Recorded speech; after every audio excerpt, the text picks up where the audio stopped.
Der Präfixcode ist geknackt. Was bedeuten die Präfixe an, auf, be, ver und so weiter wirklich? Hallo und herzlich willkommen zurück zu unserer Präfixreihe. In den letzten Videos haben wir geklärt, wie trennbare, untrennbare und Chamäleonverben grammatikalisch funktionieren. Aber heute wollen wir die Geheimnisse hinter den Präfixen lüften. Diese kleinen Bausteine können die Bedeutung eines Verbs komplett verändern. Wir knacken heute gemeinsam den Präfixcode, damit ihr neue Vokabeln viel leichter lernen und verstehen könnt. Bist du auch gespannt, Lena? Und ob. Ich weiß jetzt, wie sie tanzen, wann sie sich trennen und wann nicht. Aber was sie bedeuten, das ist manchmal wie Zauberei. Ein kleines Pferden davor und schwupps heißt stehen plötzlich verstehen.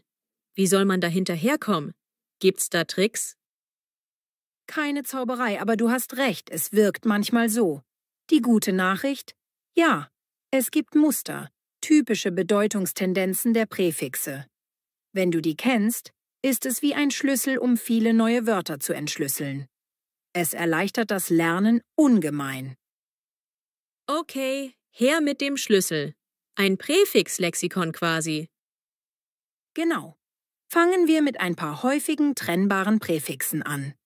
Erinnerst du dich an, Betonung an, oft Beginn, Annäherung, Kontakt, etwas an etwas heften, anfangen, Beginn, ankommen, Annäherung, anrufen, Kontakt herstellen, telefonieren, anziehen, Kleidung an den Körper, anmachen, Lichtgerät starten, anessen, Beginn des Essens. Ja, an ist oft der Startschuss oder das Näherkommen.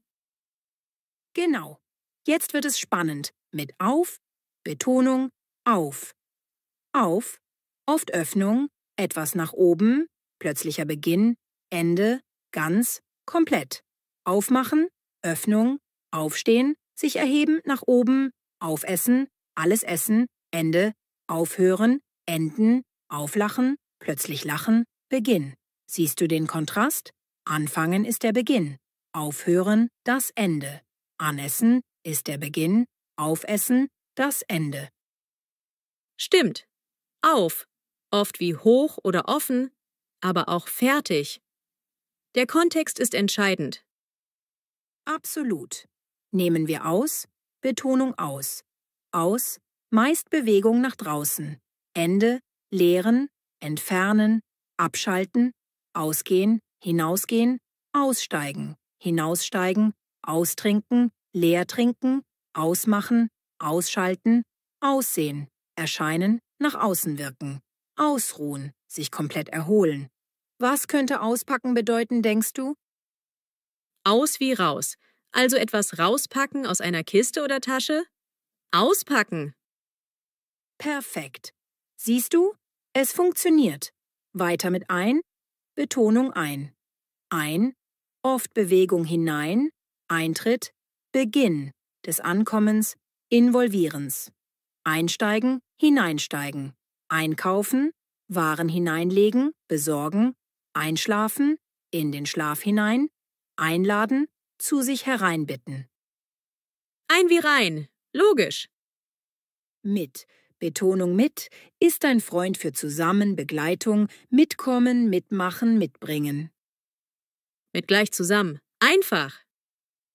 Zu, Betonung zu, ist oft das Gegenteil von auf. Schließen, hinzufügen, Richtung hin. Zumachen, schließen, zunehmen. Gewicht hinzufügen. Zuhören, in Richtung des Sprechers hören. Zustimmen, seine Stimme dazugeben. Und jetzt ab, Betonung ab. Macht eine kleine Pause, spricht etwas langsamer, nuancierter. Das ist sehr vielseitig. Oft Wegbewegung, Trennung, Reduzierung, herunter, aber auch kopieren, Absage oder Abweichung. Bewegung, Trennung, abfahren, wegfahren, abholen, wegholen, abheben, sich vom Boden lösen, abbrechen, trennen, beenden. Reduzierung, abnehmen, Gewicht reduzieren, einen Deckel entfernen. Negativ, Ende, absagen, annullieren, ablehnen, zurückweisen. Nachahmen, abschreiben, kopieren. Abweichung, abkommen, vom Weg abweichen. Hast du schon mal abkommen gehört? Nein, glaube ich nicht. Was heißt das genau? Wenn du vom richtigen Weg abkommst, dann verlässt du ihn, gehst in eine falsche Richtung. Siehst du wieder die Idee von weg oder Trennung. Puh, ab kann ja echt viel. Weg, runter, Trennung, weniger. Negativ, da muss man auf den Rest vom Satz achten. Genau. Der Kontext entscheidet immer. So, das waren wichtige trennbare Verben. Jetzt die untrennbaren Verben, Betonung auf dem Stamm. B. Macht Verben oft transitiv oder heißt etwas mit einem Objekt tun, etwas bearbeiten, eine Frage beantworten, jemanden besuchen. B. Braucht ein Objekt. Klar. Und spricht eindringlicher, vielleicht etwas langsamer, gestikuliert mehr. Jetzt wird's richtig spannend. Wer ist das ultimative Chamäleon unter den Untrennbaren? Es kann fast alles bedeuten, oft mit negativer oder stark verändernder Konnotation. Hier musst du wirklich auf den Kontext achten. Fair, Fehler, falsch. Sich verlaufen, falsch laufen. Sich versprechen, falsch sprechen. Verfehlen, das Ziel nicht treffen. Verwechseln, falsch nehmen. Etwas versauen, ruinieren. Wechselende, Verlust. Verkaufen, Besitz wechselt weg. Verblühen, Blüte endet. Verlieren, vergessen. Verfallen, verfallen, schlechter werden. Intensivierung, Verbrauch, verbrauchen, aufbrauchen. Verbessern, intensiv, besser machen. Verlangen, stark fordern, wünschen. Starke Bedeutungsänderung. Verstehen, ganz anders als stehen. Versprechen, zusichern, ein Versprechen geben. Negatives Ergebnis, Versagen, scheitern. Siehst du? Von Verstehen, positiv lernen, bis Versagen, negativ scheitern oder versauen ist alles drin. Der Kontext ist hier wirklich der König. Wow. Okay, schaue ich jetzt dreimal hin und überlege gut, was gemeint sein könnte. Das ist wirklich ein Joker. Absolut. Dann wieder etwas klarer. Das ist oft das Gegenteil. Eine Entfernung, weg. Beginn, aus etwas heraus. Oder Umkehrung. Entdecken, die Decke wegnehmen, finden. Entkommen, wegkommen, fliehen. Entstehen, aus etwas herauskommen, beginnen. Entspannen, Spannung wegnehmen, relaxen. Entladen, Ladung wegnehmen. Entgleisen, aus dem Gleis kommen. Jemandem entfallen, aus dem Gedächtnis fallen. End wie weg von oder Beginn oder Umkehrung, greifbarer. Und noch er.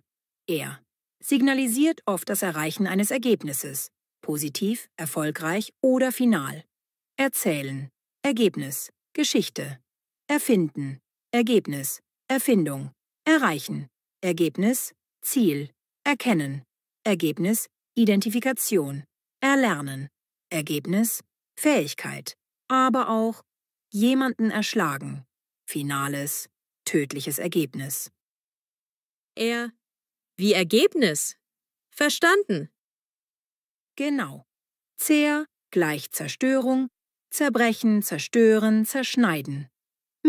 Gleich negativ, falsch. Missverstehen, misslingen, missbrauchen. Und als untrennbares Präfix ist seltener und muss man eher lernen. Denk an Verben, die oft ein Gefühl oder eine Zugehörigkeit ausdrücken. Gehören, gefallen, gelingen, gehorchen, genießen. Okay, ist also eher ein Fall für die Vokabelliste. Genau. Siehst du jetzt besser, wie unterschiedlich die Präfixe wirken können? Nehmen wir nochmal das Grundverb sprechen. Besprechen, mit Objekt, diskutieren. Versprechen, starke Änderung, zusichern. Entsprechen, abstrakt, gleichkommen. Aussprechen, raus, Ende, äußern, beenden. Mitsprechen, zusammen, mitreden. Vorsprechen, nach vorne, vorsagen, bei einem Test vorsprechen. Wahnsinn! Das gleiche Grundverb, aber so viele Bedeutungen. Das visuell zu sehen hilft total. Exakt. Deshalb mein Lerntipp.